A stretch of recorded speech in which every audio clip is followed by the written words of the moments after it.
talaga ako makakita. Hindi dahil sa may ego ko o mayabang ako. Wala lang akong time. So parang, siyempre, yun yung hirap ng buhay. Kaya aking kumari. So minsan lang ako nagkakaroon ng time na mag-chat. Parang, tagal ko nang pumupulot ng tulad. Marami akong kaibigan mga na mabasa. Sabi ko, gusto ko man pero wala akong time niya.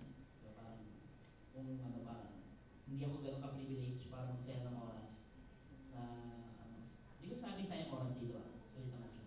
Pero sa akin, sa personal perspective ko kasi dahil na marami akong binabayaran na marami akong parang ang hirap ang buhay, di ba?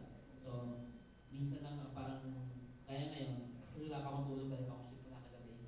Tapos out. Kaya mukha akong nakakagin. Tapos di ako nakapag-comment sa iba. Talagang mahirap din dito. Mas yun, thank you sa mga, syempre, sa mga inputs. Mas ano siya, mas luminaw pa parang yung lagi siya sa mga kaibigan kong pangarayan na makatali na yung purpose nung workshop is lente siya ng parang ibang lente na paano pipinuhin yung bulan